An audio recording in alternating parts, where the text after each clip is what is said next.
गुरु में श्रद्धा। वो खा रहे हैं, वो पी रहे हैं, बोलते मैं निरारी हूं और खा रहा है। दुर्वासा खा रहे, बोलते मैं निरारी हूं। कृष्ण गोपियों का मुख देख रहा है, गोपियां औरतें ना बोला, मुख देख रहा है, बोलता है मैंने आज तक किसी स्त्री का मुख नहीं देखा। ये सीक्रेट जब जान जाते हैं, हम भी ऐसे ही निर्वैर, निराहारी, निर्विकारी हो जाते हैं। जब गोपियों ने जाना भाई कृष्ण कैसा निर्विकारी है, किसी भी जेंट्स के साथ एक भी लड़की या स्त्री सेफ नहीं होती दुनिया में, नहीं होती है दुनिया में।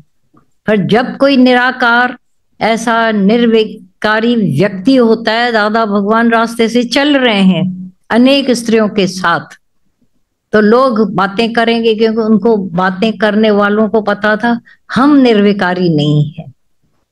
हमारी अंदर की वृत्ति डांवाडोल हो जाती है, हम बैठ भी नहीं पाएंगे किसी स्त्री के साथ।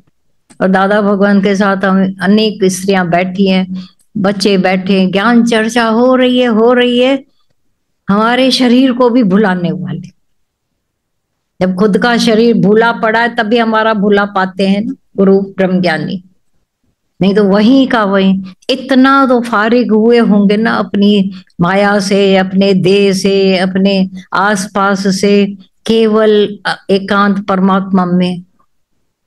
इतनी साधना के बाद ही कोई ऐसा निर्विकारी हो सकता है, निर्वैर हो सकता है, तब जाकर एक एक का विश्वास प्राप्त करता है। ये दादा भगवान के साथ बैठे हैं, घूम रहे हैं, अंदर किसी के भी ये नहीं है कि ये ऐसे कुछ भी आज तो ज्ञान बोलेंगे कल उसका फायदा लेंगे, कभी नहीं। सोच के देखना, एक निर्विकारी व्यक्ति का, गीता भगवान बोला करते थे, महात्मा गांधी ने ऐलान किया, दादा भगवान बोला करते थे, महात्मा गांधी ने ऐलान किया मेरा अपनी स्त्री से ऐसा ही वास्ता है जैसे सबसे। तो सबकी स्त्रियां भी आकर विश्वास रखने लगी। ऐसे ही दादा भगवान को देखा, गीता भगवान को देखा हम लोगों ने, जहां केवल आत्म निवास था, खाली आत्मा का, तब जाकर अंदर आत्मा के पर जमते। कैसा ये ब्रह्मज्ञानी का जो सामने हम देख पाते हैं, निराकार को देख नहीं पाते, कहां देख पाएंगे। निराकार को पूजते वृथा जन्म गंवाए, बिन देखे महबूब के जोबन कौन लुटाए।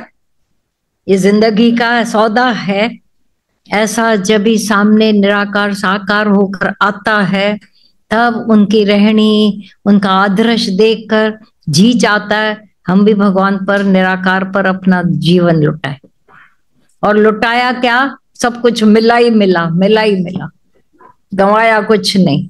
हाँ, शुरुआत में मन शंकाएं लाता है, उसमें कोई दोष नहीं है।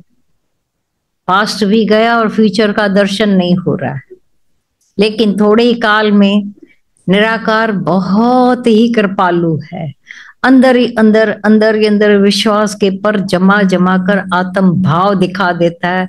फायदे फायदे होते जाते हैं, एक शांति आ जाती है। देख लेते हैं दुनिया में गए, वहां पर शांति तो थी नहीं। मिली किसी को शांति मिली होती तो चंचलताएं खत्म हो जाती तुमको। साधन में भी सन्मुख, पेंशन में भी पूरा, कैसे होगा। हम तो सब जगह पूरे पढ़ते हैं, तुम चरे लोग खाली धक्के खाते हो सत्संग में। इन चरों को मिला, तुम धक्के वालों को कुछ नहीं मिलेगा, ये भी याद रखना। जिन्होंने ज्यादा धक्के खाए, बाहर मुखी हुए हैं, बाहर से बकवास लेकर, नाम रूप गोर शोर लेकर आए हैं, चंचल वृत्तियां। लेकिन जिन्होंने एकाग्रता से एक ही जगह कुआं खोदा खोदा खोदा तो पानी मिला।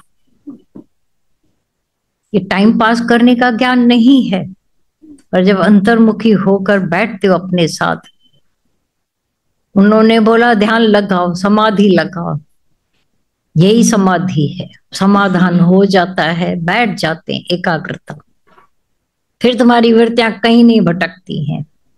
जैसे दावे से हम कह सकते हैं, ऐसा ही दावा आप लोगों का हो जाता है। तो तन थिर हो जाता है, जहां बैठे हो शिला हो जाते हो।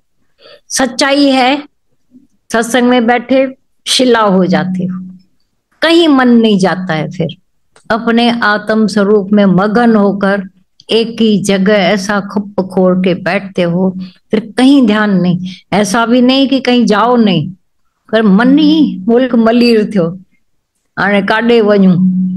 अब मन मुल्क मलीर हो गया, प्रेम भरा ऐसा हो गया, अंदर ही अंदर आत्म राम का निवास हो गया। अब कहाँ बाहर आंखें ढूंढे, भगवान वहां है कि यहाँ है तो घटे में पाया। तो तृप्ति आ जाती है, कंटेंटमेंट हो जाती है। ये तुम्हारी शिला जैसे पांव एक एक शिला जैसा हो जाता